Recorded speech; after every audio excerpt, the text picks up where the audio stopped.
Bonjour à tous. Nous allons vous présenter le projet Calicorne, influence de la biotine sur la croissance et la qualité de la corne. Ce projet est issu d'une collaboration entre le lycée agricole de la baie du Mont-Saint-Michel, le CIRAL et Nutrea, fournisseur de Royal Horse. C'est un projet qui est un peu particulier puisque, en plus de ses objectifs scientifiques, il a un fort aspect pédagogique par l'implication directe des étudiants du lycée et des apprentis du CFA. Pour faire un petit point de rappel sur la biotine c'est une vitamine B qui est présente naturellement dans certaines plantes comme la luzerne ou l'avoine. Cependant, les chevaux tireraient la majorité de la biotine dont ils ont besoin de la fermentation des fourrages lors de la digestion. C'est une molécule qui n'est pas stockée dans le corps, qui va être excrétée facilement via les reins.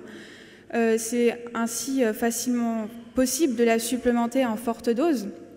Et enfin, c'est une molécule qui est essentielle à la formation des tissus kératinisés et à leur maintien. C'est pour ce rôle que des études se sont déjà penchées sur le sujet. Cependant, les études qui existent sont peu récentes. La dernière en date a été publiée en 1998. Et par ailleurs, les doses qui ont été étudiées dans ces études étaient élevées. C'était des doses de biotine curatives qui visaient à améliorer la qualité de la corne des chevaux qui avaient déjà des mauvais pieds.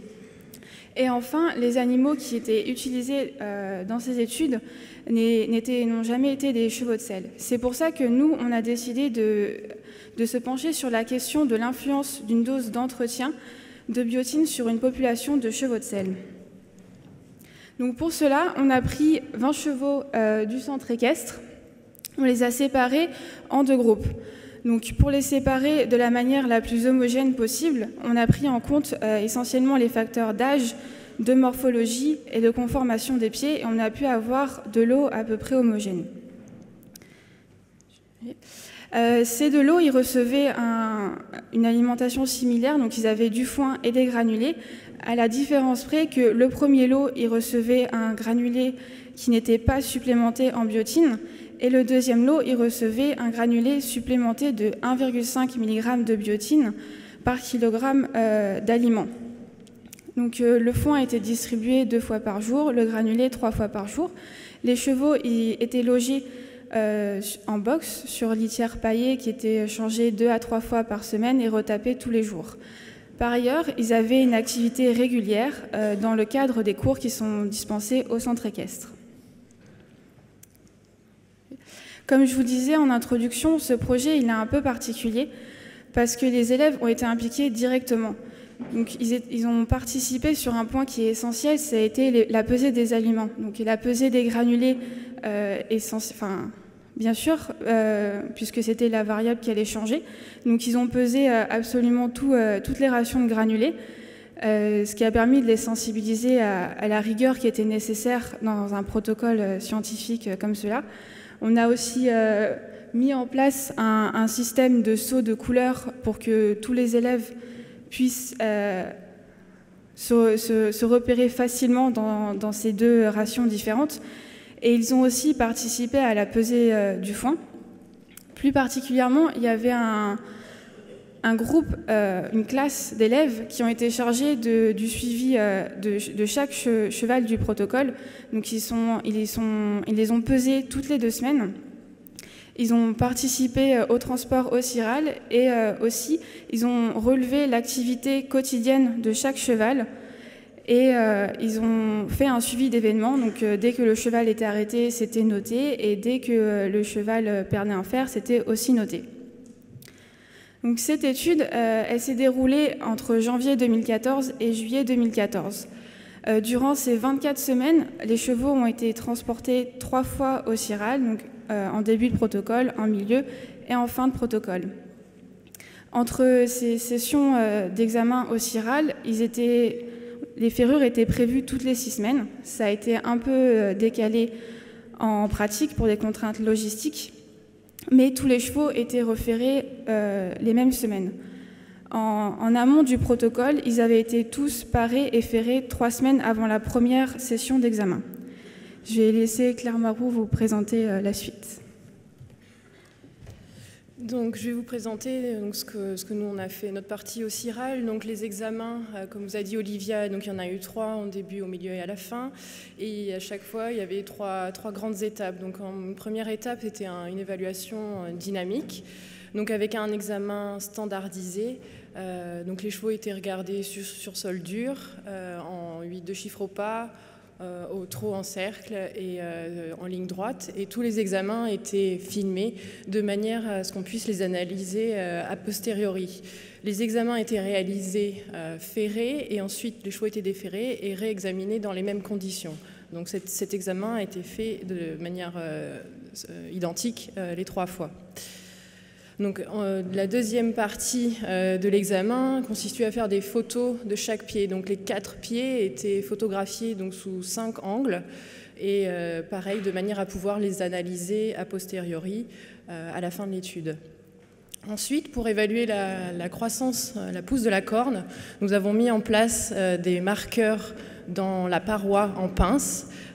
Donc, pour ce faire, donc, on les a placés sagittalement, de manière arbitraire à 3 cm et à 6 cm du bord solaire de la paroi. Et on a introduit un petit copeau de plomb dans le trou qu'on a réalisé à l'aide de la perceuse et qui était maintenu dans le pied avec de la glu. Et donc ça a permis que ce marqueur suive la croissance de la corne tout au long de l'étude, sur les 6 mois. Donc ensuite, la dernière étape consistait à réaliser des radiographies. Donc on a fait un profil de chaque pied en mettant en place un marqueur, comme vous voyez en pince, qui permettait d'une distance connue, qui nous permettra après de mesurer la distance de descente des marqueurs au cours du temps. Donc, par exemple, voici la radiographie. Et donc, pour réaliser les mesures, on a superposé les radios de chaque examen pour évaluer la descente des marqueurs. Donc, voilà par exemple une superposition. Donc, on s'est arrangé pour avoir à chaque examen 2 marqueurs pour pouvoir mesurer 2 distances. Et on a retenu comme valeur de croissance la moyenne de ces 2 mesures. La locomotion donc, a été évaluée ensuite à la fin de l'étude en aveugle. Donc, on a estimé seulement les examens déférés à J0 en milieu de protocole et à 6 mois. Et ces examens ont été classés du meilleur au moins bon, et on a essayé ensuite de les grader en fonction du degré d'amélioration entre les examens. Le même principe a été fait pour les photographies. Donc on a essayé d'évaluer la qualité du pied. Donc d'une part dans son aspect général, on s'est également intéressé au premier centimètre de corne sous le bourrelet périoplique, puisque c'est celui qui avait poussé sous biotine. Mais on a regardé également le reste du pied et l'aspect du bord solaire en notant les fissures, les sèmes ou autres écailles qui pouvaient apparaître. Donc pour les résultats, tout d'abord, en ce qui concerne la croissance de la corne, ici, donc vous avez les graphes qui concernent la croissance sur les antérieurs et les postérieurs. Donc en moyenne, pendant toute ma présentation, il y aura toujours le même code couleur. Donc le groupe qui a reçu une supplémentation en biotine sera en rouge, et en noir, c'est les chevaux qui n'ont pas reçu de biotine. Donc tout d'abord, ce qu'on peut remarquer, c'est qu'on a observé une différence entre les 2 lots, avec une croissance qui a été plus supérieure dans le groupe qui a reçu de la biotine. L'effet a été visible dès le départ sur les postérieurs, et on atteint en fin d'étude une augmentation de 15% de croissance au bout des 6 mois sur les postérieurs. Et comme vous pouvez remarquer sur les antérieurs, la distinction ne s'est faite que sur le 2e trimestre de l'étude, et on obtient au bout des 6 mois une croissance à un plus de 8% dans le groupe biotine. Donc au bout des 6 mois, pour avoir des valeurs moyennes, en moyenne, donc dans le groupe biotine, la corne a poussé de presque 3 mm en plus dans le groupe biotine pour les antérieurs, et de 6 mm de plus sur les postérieurs. Ensuite, je me suis intéressée à rapporter cette croissance en croissance mensuelle pour estimer la vitesse de croissance et la rapporter à une valeur peut-être un peu plus parlante.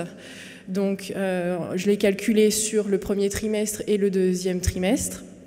Donc, d'une part, on peut voir que la vitesse de croissance moyenne est de moins de 6 mm par mois, à peu près 6 mm par mois sur les antérieurs, et on arrive à presque 7 mm par mois sur les postérieurs. Et donc, dans les deux groupes, comme vous l'aviez déjà remarqué, la différence ne s'est fait voir dans ce premier trimestre que sur les postérieurs, où cette différence est significative entre les deux groupes. Dans le deuxième trimestre, la vitesse de croissance a un peu augmenté, et d'autant plus dans le groupe qui a reçu de la biotine. Et donc l'écart entre les deux groupes s'est accentué. Et cette fois, la différence observée des vitesses de croissance mensuelles est significative aussi bien sur les antérieurs et sur les postérieurs. Si je rapporte ça sur la globalité, sur la totalité du temps de l'étude, l'écart reste significatif uniquement sur les postérieurs, où on voit qu'on a eu un gain, une augmentation de vitesse de 1 mm par mois chez les chevaux qui ont reçu de la biotine. Ensuite, on s'est intéressé un peu à essayer de voir s'il y avait un peu des paramètres qui pouvaient influencer cette croissance de la corne. Ce qu'on peut voir, ici je vous ai présenté le graphe seulement, donc des résultats les plus pertinents, notamment en fonction des groupes d'âge. Donc on a divisé le groupe en 3 catégories d'âge: des chevaux de moins de 8 ans, des chevaux entre 8 et 11 ans et des chevaux de 14 ans et plus. Ce qu'on peut voir globalement, d'une part, c'est que les vitesses de croissance ont été supérieures dans le deuxième trimestre par rapport au premier trimestre, sauf, vous voyez, dans le groupe des chevaux de 14 ans et plus, les chevaux témoins, donc en noir, où leur vitesse de croissance a diminué contrairement à tous les autres chevaux. Statistiquement, cette différence n'est pas ressortie. À souligner que les groupes, du coup, sont des petits groupes, donc la puissance du test est moins grande. Et en plus, on avait des écarts types quand même assez élevés dans ces groupes-là. Donc c'est probablement pour ça que statistiquement, ce résultat ne ressort pas. Mais je trouvais intéressant quand même de souligner cette particularité. Sinon, globalement, on voit qu'il y a une différence significative de vitesse de croissance, surtout sur les postérieurs, et notamment l'effet a été plus remarquable chez les jeunes chevaux. Concernant la locomotion, globalement, les chevaux du groupe qui ont reçu de la biotine s'est améliorée, une locomotion qui s'est globalement améliorée au bout des 6 mois. Mais pareil, on s'est intéressé à d'autres paramètres et l'effet est plus marqué, plus net et significatif chez les chevaux de 10 ans et plus, donc qui ont été améliorés. Donc voilà, les chevaux de 10 ans et plus du groupe biotine ont été améliorés, alors que les autres, vous voyez que la locomotion est restée globalement stable. Pour ce qui concerne la qualité du pied, malheureusement, on n'a pas pu mettre en évidence de réelles différences entre les deux groupes. Comme l'a souligné Olivia en début de présentation, il y a eu quelques imprévus dans le protocole qui ont fait que l'examen J0 et le dernier examen à 6 mois ne sont pas totalement comparables, puisque les chevaux n'ont pas été examinés à un même temps après le parage. Donc à J0, ils ont été examinés 3 semaines post-parage, alors qu'à 6 mois, ils étaient examinés 6 semaines post-parage. Cependant, les chevaux entre eux restaient comparables, mais probablement que ça a dû jouer sur le fait qu'on n'ait pas mis en évidence de réelles différences entre les deux groupes, puisqu'au final, on a observé, là je vous ai mis une illustration de ce qu'on a pu observer globalement chez les chevaux à l'examen à 6 mois, et les mêmes types d'observations ont été faites dans les deux groupes. Donc en discussion, assez rapidement, je voulais quand même resituer notre étude par rapport aux autres études déjà publiées. Donc la majorité avait mis en évidence une augmentation, en effet, de la biotine sur une augmentation de la vitesse de la corne.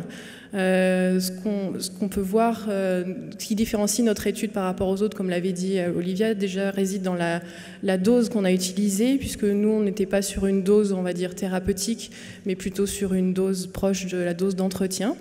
Mais ça n'a pas empêché que, comme vous pouvez le voir, on a obtenu un effet sur la vitesse de croissance de la corne, finalement qui se rapproche des résultats de Reilly, qui avait utilisé une dose de 30 mg jour, alors que nous, on était plutôt autour de 5 mg jour. Et pareillement, au temps de durée, on a réussi, pareil, à mettre... notre étude fait partie des temps d'études assez courts, mais finalement, on a réussi à mettre en évidence un effet de la biotine, donc même sur une courte durée et avec une faible quantité. Justement, sur les effets de qualité, ici aussi dans la littérature, on trouve différents résultats. La majorité ont mis quand même en évidence un effet de la biotine. Donc là, pareil, notre étude, c'est la même chose, hein. Il y a la dose qui change et le temps. Parce que comme on voit, là, les deux grosses études qui ont vraiment étudié cette qualité de corne, de Josek et Zenker, elles ont été faites sur des durées très longues, hein, comme vous voyez, 18 mois et 38 mois, et notamment celle de Zenker, là, qui met en évidence des modifications au plan histologique. Les résultats n'ont été significatifs qu'au bout de 19 et même 33 mois pour certains paramètres. Donc, par contre, sur la locomotion, cet effet avait déjà été rapporté chez les bovins, puisqu'ils avaient déjà observé une diminution du taux de boiterie dans les troupeaux liée au fait que les onglons devenaient plus sains. C'est la première fois que c'est rapporté chez les chevaux. Donc on peut l'interpréter peut-être comme un reflet un peu de la qualité de la corne, avec une meilleure sensibilité, un meilleur confort peut-être du pied du cheval. Cependant, il faut quand même qu'on l'interprète avec précaution dans notre étude, puisque comme je vous le disais déjà, pour la qualité de la corne, l'examen à 6 mois n'est pas tout à fait comparable à notre examen initial. Et de plus, pour la locomotion, il peut y avoir des boiteries qui sont complètement indépendantes de la biotine et des pieds et qui ont une évolution parallèle. Sinon, notre étude se distingue un peu des autres, comme l'a bien expliqué au départ Olivia, par l'implication des étudiants du lycée, avec notamment une prise de conscience de l'importance des quantités et de ce que peut représenter là, une quantité de foin. Et donc, je pense un atout pour eux. Elle se distingue aussi puisque c'est une étude qui a été faite sur un troupeau de cheval de chevaux de selle dans des conditions tout à fait réelles. Et cette fois, la biotine était incorporée dans un aliment industriel, ce qui rend facile sa distribution dans un grand effectif, et il n'y a pas le problème d'avoir l'aliment d'un côté, le complément à distribuer de l'autre côté. Comme toute étude, il y a des limites. La principale limite de notre étude a été causée par le petit incident de protocole qui, je pense, a eu un impact non négligeable, je pense, sur l'évaluation de la qualité de la corne, qui en plus, elle était visuelle et macroscopique. Bon, d'un autre côté, la plupart des études s'étaient basées sur des évaluations visuelles et macroscopiques, hein, des pieds. À se demander aussi s'il n'aurait pas été intéressant de réaliser l'étude sur une durée un peu plus longue, puisque finalement les anomalies qu'on a vues à S6 affectent surtout le bord solaire, et le bord solaire, finalement, c'est la corne, encore l'ancienne corne, et pas encore celle sous biotine, puisqu'à 6 mois, on n'avait pas encore la corne qui a poussé sous biotine. L'autre petite limite, qui, bon, je pense, n'en est pas vraiment une, c'est qu'on a évalué la croissance de la pince uniquement en pince. Bien sûr, il y a des différences de vitesse de croissance entre la pince et les talons. On sait que ça pousse un peu plus en pince par rapport au talon. Il y a également une influence de la morphologie, des appuis en fonction des aplombs des chevaux, mais c'est pourquoi en amont, on a fait attention à la constitution des groupes et de bien répartir les chevaux pour que les deux groupes soient comparables avec des morphologies comparables de pieds. Donc en conclusion, notre étude a mis en évidence un effet de la biotine sur la vitesse de croissance de la corne en l'augmentant.